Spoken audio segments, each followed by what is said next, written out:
E aí, cara, estou aqui na Rua dos Mercadores. Poderia também ser a Travessa, porque isso aqui é o estilo beco, mas hoje se chama Rua dos Mercadores.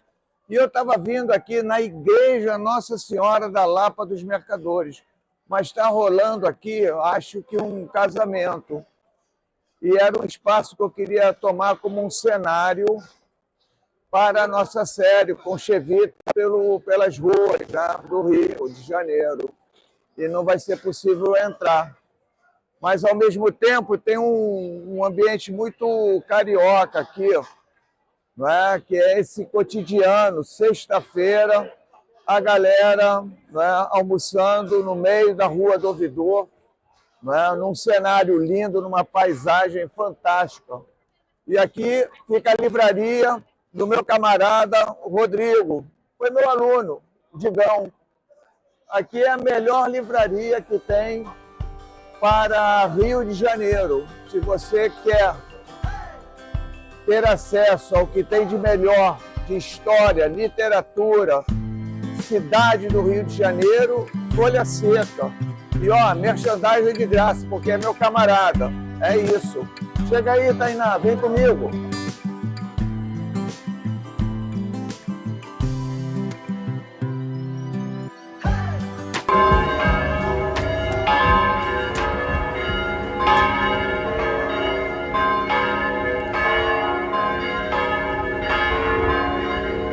Hoje, no episódio 3 da série Chevita pelas ruas do Rio de Janeiro, nós iremos falar de um símbolo bastante comum, na verdade, absolutamente naturalizado no cristianismo moderno e contemporâneo. Eu vou falar da cruz.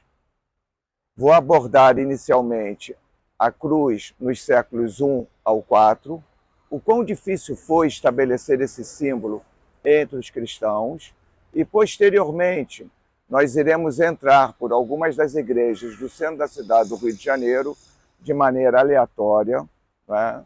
E abordar como é central, como é decisivo o símbolo da cruz no interior dessas igrejas. Pode variar.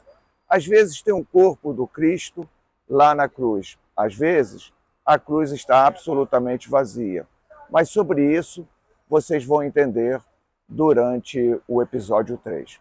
Vem comigo, vem com Chevita pelas ruas do Rio de Janeiro. Vamos embora.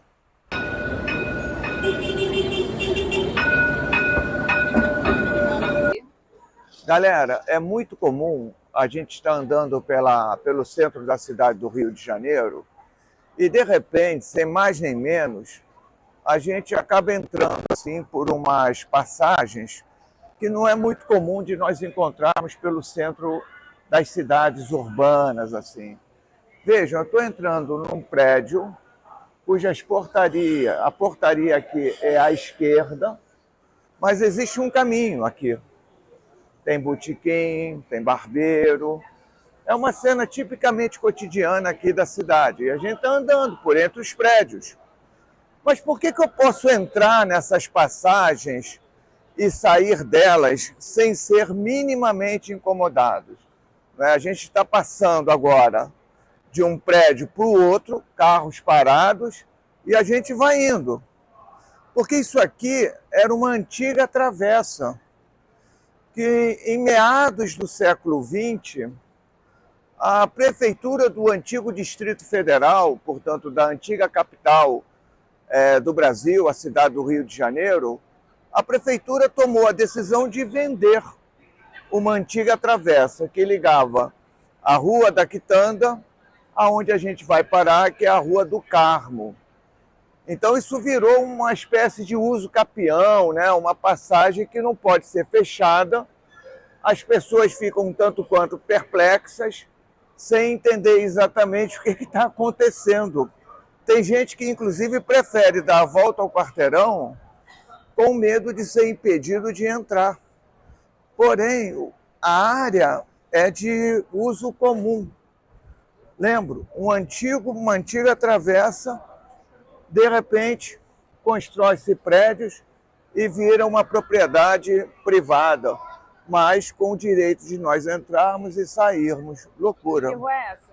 Essa aqui é a Rua do Carmo. Então, se a gente olha aqui para a esquerda, né, a gente está vendo toda uma fachada do antigo convento do Carmo. Eu vou ter oportunidade de mostrar a vocês um pouco da frente, a gente pode até entrar nele, foi totalmente reformado, belíssimo. Né? Subindo, né, a gente vai encontrar um pedacinho da igreja Nossa Senhora do Carmo, da antiga Sé, e lá mais para a direita tem uma enorme torre, que talvez, se eu não estou enganado, né, seja da igreja da Ordem Terceira de Nossa Senhora do Monte do Carmo. Mas isso também a gente vai pegar ali de frente para fazer um comentário. É isso.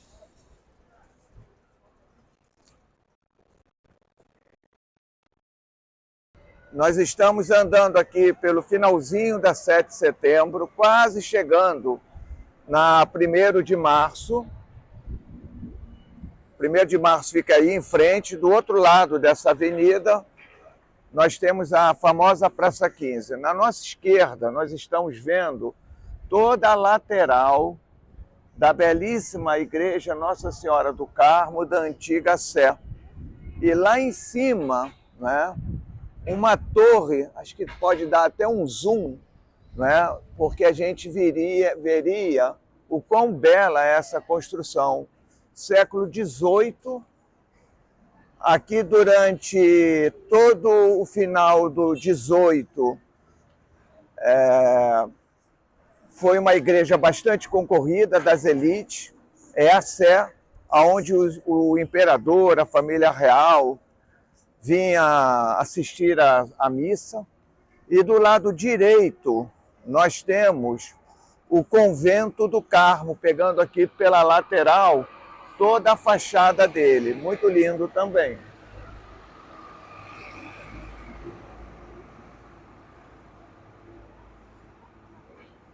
Estamos chegando no final da 7 de setembro e hoje ela é aberta, né? Quase esquina aí com a 1º de março. Mas houve um tempo em que essa rua era fechada. Havia aqui uma espécie de portaria e a igreja era ligada ao convento do Carmo por uma espécie de passadiço. Então elas estavam unidas. Então não tinha essa passagem, onde está passando aqui o trabalhador urbano e aonde o trem, né, do VLT passa. Então é algo muito legal. A rua se chamava, quando ela estava fechada, a Rua do Cano. Por que do Cano? Porque era um cano que conduzia a água lá do Largo da Carioca, do chafariz da Carioca, até o chafariz do Mestre Valentim. Mas em meados do século XIX, a Rua do Cano foi aberta e se tornou, né, um lugar aí para ir e vir do carioca. Principalmente quem vem de Niterói, lá da Praça 15, costuma entrar pela 7 de setembro e ir embora para o centro.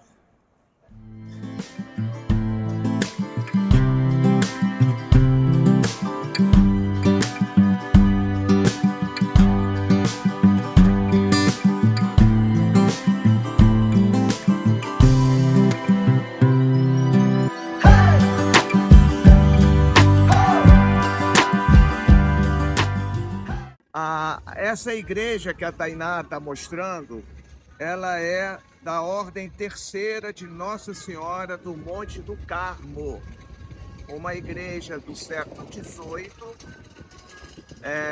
que está hoje, ou que se encontra hoje, fechada para reformas. E do lado esquerdo era a igreja que vocês já viram na lateral dela, na 7 de setembro, e que agora se encontra de frente, que é a igreja Nossa Senhora do Carmo, da antiga Sé. Ela também é do século XVIII. Mas acho que o detalhe lindo é essa torre, né, no lado esquerdo dela, que é muito, muito, muito bonita, né? Com belíssimos sinos ainda presentes. Então é espetacular.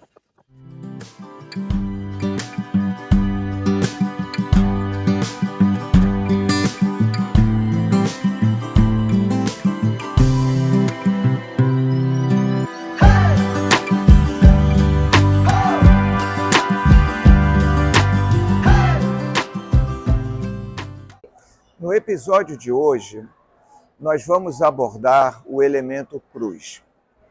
E eu gostaria de começar esse episódio analisando o processo de consolidação da cruz na história do cristianismo, na vida de cada cristão, entre o século I ao século IV. Para quem leu o meu livro Jesus de Nazaré, o que a história tem a dizer sobre ele, há um anexo que eu fiz chamado A Teologia da Cruz.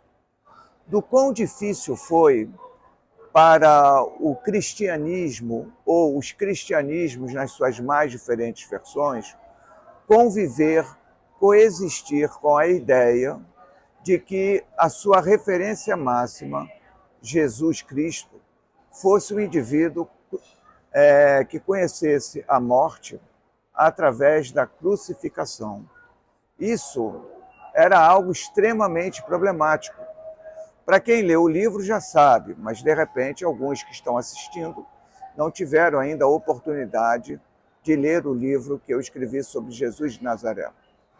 Mas a ideia era a seguinte: só conheceu a morte de cruz as seguintes categorias de indivíduos: estupradores, escravos revoltosos, escravos ou escravizados que assassinavam os seus senhores,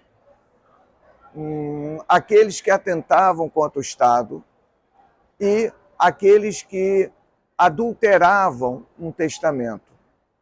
Passando em revista essas 5 categorias, a gente vê onde Jesus de Nazaré se inseria. Ele foi lido na perspectiva romana como alguém que atentou contra o império. Basta a gente lembrar, Jesus de Nazaré instaurou um reino de Deus, ele creu nisso. Mas o reino já existia, era o reino de César. Então, nessa disputa de reinos, o reino de César, no ambiente da primeira metade do século I, prevaleceu. E Jesus de Nazaré conheceu a morte de cruz. No século I, a segunda metade desse século I, o século II, basicamente, III, a cruz não era tão decisiva como um símbolo cristão. Por quê? Isso era um motivo de chacota. Pô, o meu Deus, a minha divindade, morreu na cruz. Uma simples pergunta do ponto de vista de uma perspectiva judaica antiga. Onde está escrito na Torá que o Messias deveria morrer na cruz? Então, essa questão e outras questões embaraçosas eram constantemente colocadas para os cristãos. Então, a cruz não era o símbolo, né, que representava o ser cristão. Ao contrário, era a âncora e era o peixe. Então, eram esses 2 símbolos que nós vemos com mais referência, com mais força, nas catacumbas cristãs do século II, do século III. A cruz começa a aparecer, ela entra com mais força a partir da segunda metade do século III e século IV. Não é? Então, é nesse momento que se consolida a ideia da cruz, do sacrifício feito pela própria divindade em nome da salvação de todos. Então, reparem, foi um processo longo.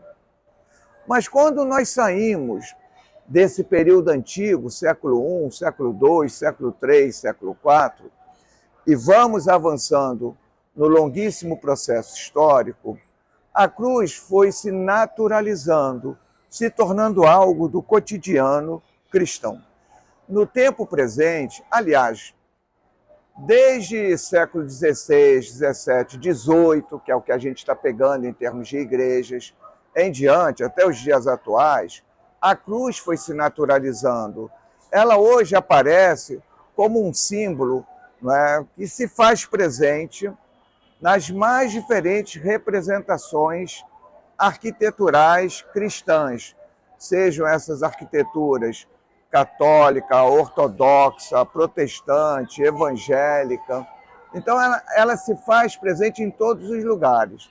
Aqui, em frente à igreja de Nossa Senhora da Lapa dos Mercadores, uma igreja do século XVIII, né, nós a encontramos lá no alto da Torre Cineira.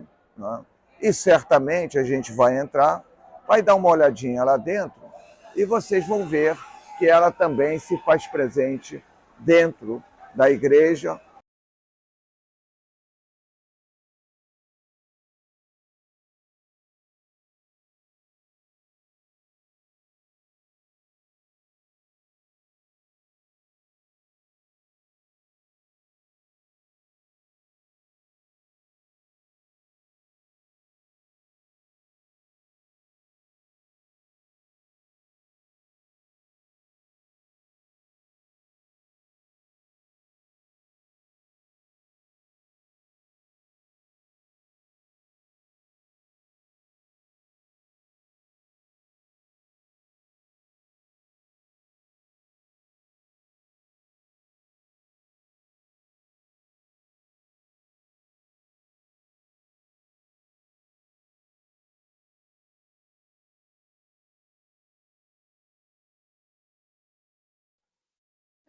Quando nós estamos pensando o tema da cruz, as suas representações podem variar de maneira significativa.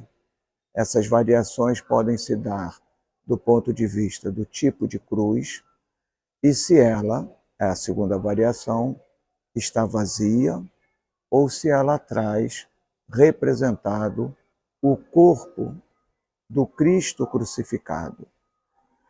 Comumente, nas igrejas católicas, se faz representar o corpo de Jesus na cruz. Por quê? Porque a ênfase é jogada ou é colocada na ideia do sacrifício que foi feito. Isso é, olha o quanto Deus é misericordioso. Ele se entregou por nós para a nossa salvação. Não significa que para o católico o Jesus não foi sepultado, não foi ressuscitado, não ascendeu aos céus, não é nada disso. É apenas, não é, uma ênfase teológica dada. Você também poderá encontrar no interior de igrejas católicas a cruz vazia, sem problema algum.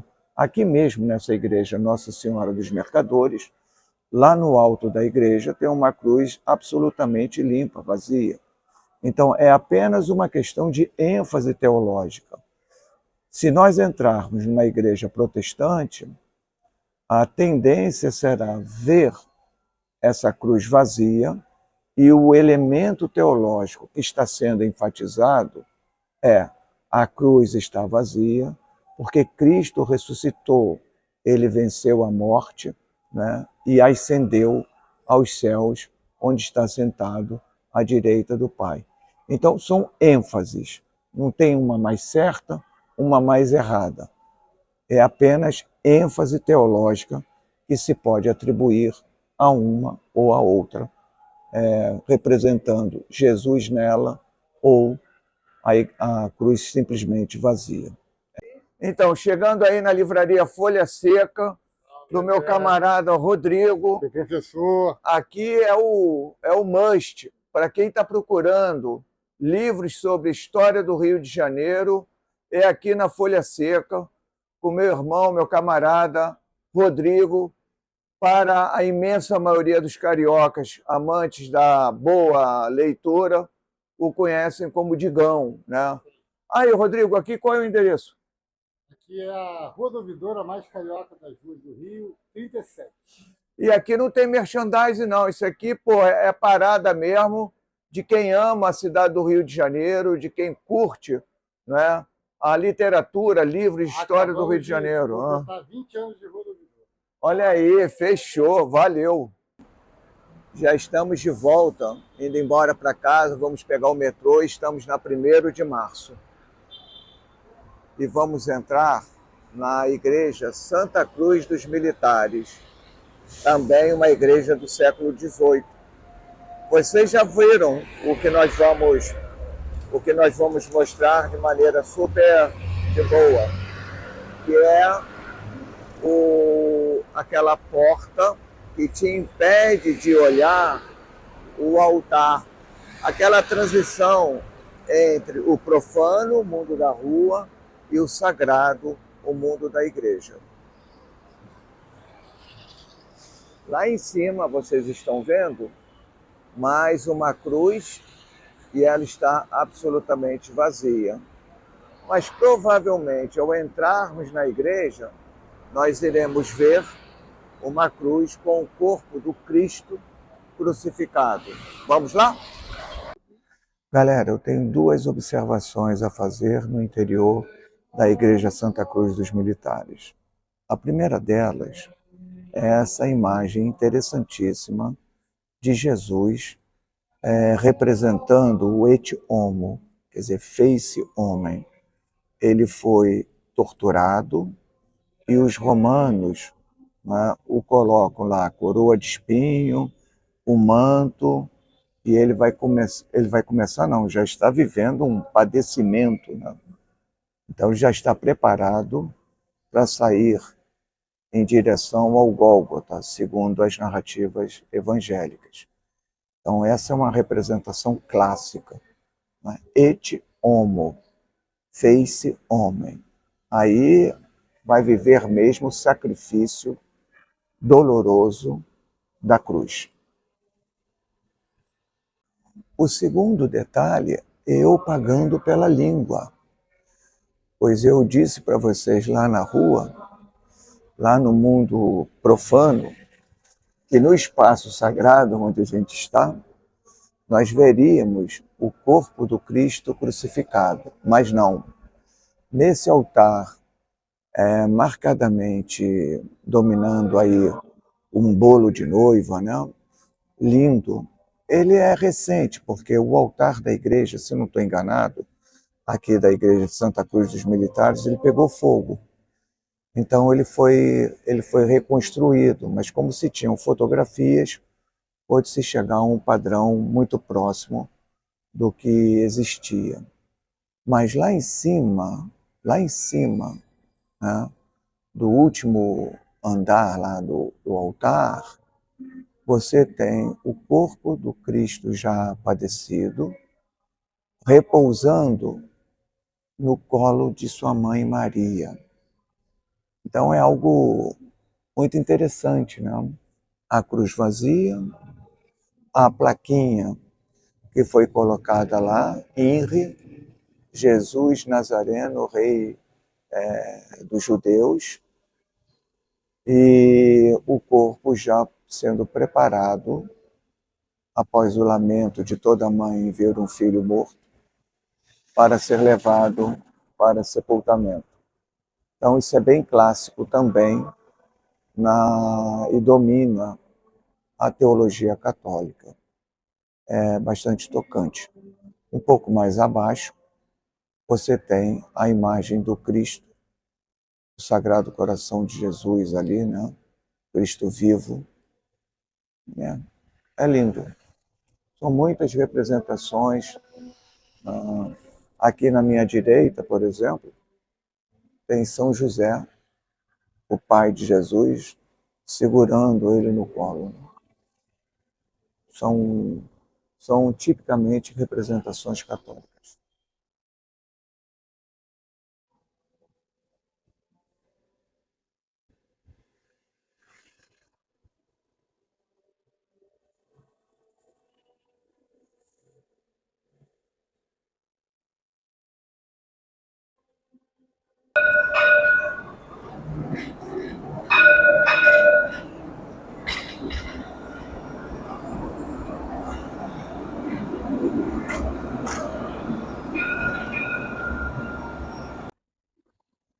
essa é a última igreja que nós vamos estar visitando hoje, a igreja Nossa Senhora da Lampadosa. Ela é de uma irmandade negra, onde essa irmandade construiu o seu templo no século XVIII, mas desse antigo templo já não resta mais nada, porque em 1929, aquela antiga igreja colonial foi derrubada e reconstruíram essa igreja em novas bases. Inclusive, o estilo dela é um estilo neocolonial. Vale a pena como registro que foi nessa igreja de Nossa Senhora da Lampadosa que Tiradentes participou da sua última missa, no caminho para ser enforcado, 21 de abril de 1792. É interessante a gente observar, antes de adentrarmos no templo, antes de sairmos do espaço profano para o sagrado, de lembrar o seguinte: o Novo Testamento, e vocês já me ouviram falar sobre isso, já respondi muitas questões sobre isso, o Novo Testamento é a memória dos bispos da autoproclamada ortodoxia do final do século IV e todo o século V. E foram eles que estavam construindo todos os livros neotestamentários no sentido de aglutiná-los num único corpus. E a ênfase era a cruz, o sacrifício da cruz. Mas se liguem, hein? Se os 4 evangelhos neotestamentários falam da cruz, falam de uma narrativa da paixão, outros evangelhos do século I, alguns deles anteriores a Marcos, Mateus, Lucas, João, muito antes deles, nunca mencionaram a cruz, nunca enfatizaram uma narrativa da paixão. Só para efeito de exemplo, se lembrem sempre de que e Tomé, ok? Vamos lá para dentro.